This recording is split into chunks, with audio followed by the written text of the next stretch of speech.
Now for the recap of Ceratizit Challenge by La Vuelta, Women's World Tour stage races, 4 stages, the last stage finishing in Santiago de Compostela on Sunday, the same day that the men's Vuelta wraps up there with the TT, I believe. And we had a pretty interesting parcours for the first stage, 120 Ks.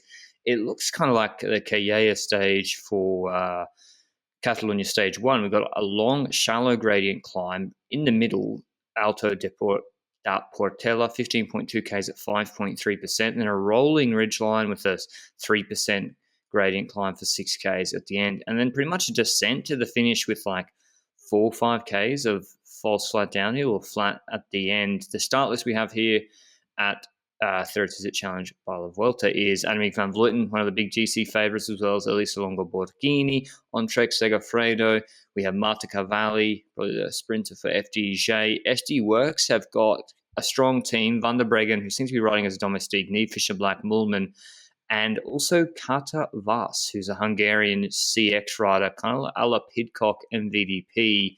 This is her first foray into professional road racing, I believe, Hungarian national champion. So she's 19, and it's not her first foray. She's raced before, but it seems like she's gone to SD Works now. So one to watch out for. They seem to be riding for her or Fisher Black, as well as Marlon Russa on Ali BTC Ljubljana. TSM are riding for, one would think, Rivera in the sprints, and maybe Lippert for GC, and Balsamo and Valcar, who's also going to Trek Segafredo next year. She's a quick sprinter. So it'd be interesting to see who would control today, but it was a weird break once the coverage started, Benji. Yeah, we had Marlon Reuser in the breakaway initially already, and that's why you wouldn't expect to be an initial breakaway, because she's a relatively strong rider. Also Elisa Chabi, so the two arguably best Swiss riders we have.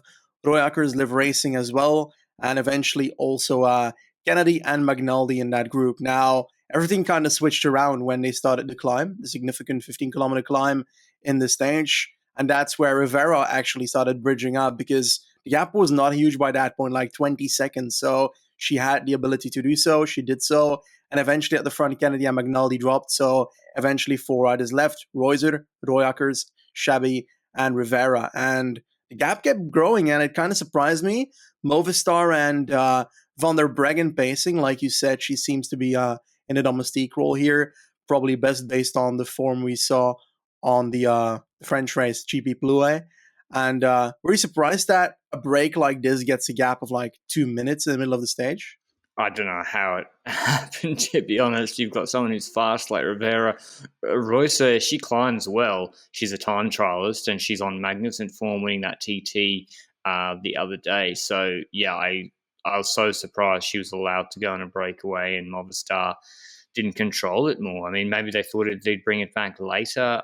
There's Kasia Noviadoma here as well for Kane and Schramm. I guess they got Chabi in the break, so they didn't have to chase either. But yeah, I mean, how did Reuser go in the Ladies Tour of Norway on the mountaintop finish? I think she came 4th. So yeah, she climbs okay, but yeah, it's a bit risky to give her so much time, I think, personally. And Rivera's the quickest in that group, Benji.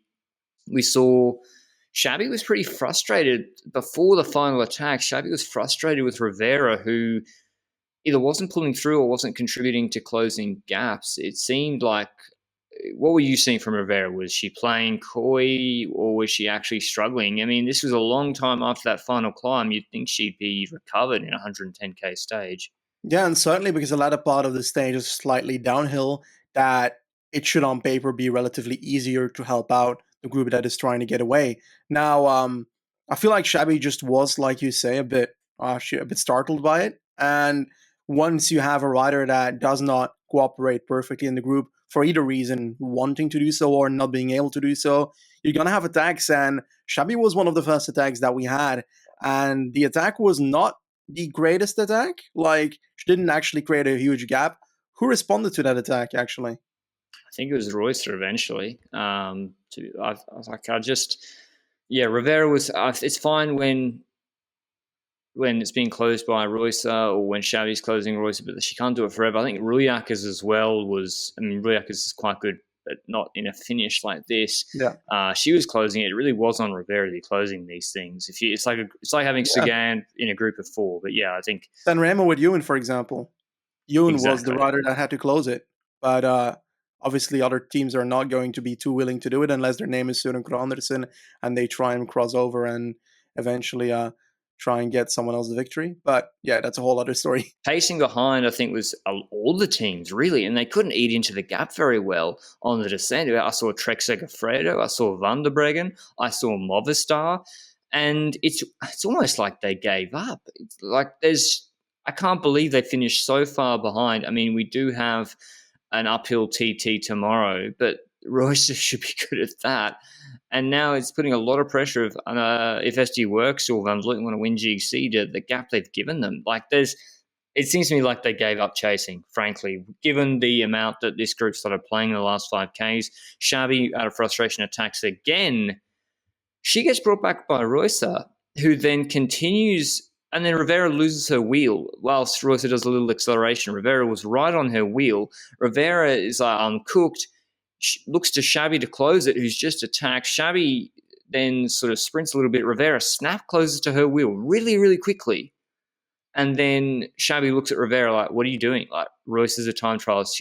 We've just given her a 20-meter gap again. I just attacked. I can't close this. What are you doing? And Rivera's like, nah, I can't do it. And so the stage is over. 2Ks, 2.5Ks to go. Like, you cannot give Royce that gap. And Rivera, maybe she didn't have the legs. I don't know. If she didn't have the legs, it would have been smart to probably snap close Royce at that moment when she was on her wheel. And Royce rides away for the stage win, and predictably Rivera wins the reduced group sprint behind by over a bike length. She would have won if Royce was there too. Second again, this time in different circumstances. And Xabi third, Royakas fourth. A minute 48 ahead of Balsamo, winning the group sprint behind Anna Henderson, Kopecky all there as well as Jackson, Lynette, and Mackay. So a minute 48. Benji, I mean, tomorrow 7K TT, Royce in the leader's jersey. Like, she could probably beat almost Annemiek van Vleuten on that TT tomorrow. She could. I think that it won't be that obvious as, she's going to do it. She won't, actually. 1 minute 48. It's a long gap, but a 7.3 kilometers uphill time trial. What are the gradients of the climb itself? 4K, 6.5%, then flat, then 2K, 7%. No, she'll lose time to Van Vleuten if she brings Yeah, but not a minute 48. No way. I think she has GC if she doesn't fuck something up. Exactly, and we look at stage 3, which is like 5Ks, 5%, 15Ks, 4%. Again, stage 3 is kind of like the stage today, and then the final stage looks like it should be a sprint stage. If Van Vleuten wants to win, she's going to have to destroy the TT tomorrow, where she might only take 20, 25 seconds on a good day, and then mount a really, really long-range attack on stage 3. I guess this will happen in Tour of Norway, I think, to Royce. Other Nuvia Doma, I think GC is now going to be very, very difficult for her. Yeah. I don't know who SD Works are riding for, whether it's for Niamh Fisher Black. I don't know. I'll be interested to see actually how Vas goes in the TT tomorrow, because it is an uphill one. I find it really difficult to understand how on the first stage of a stage race you can give up so completely up on the GC. This is like Catalonia, where Andreas Kroon wins the first stage with a minute and then everybody gives up. No, not more. GC. No. It's it's like when Kamna got in the break with Kroon and Sanchez with 15Ks to go, and no one chased.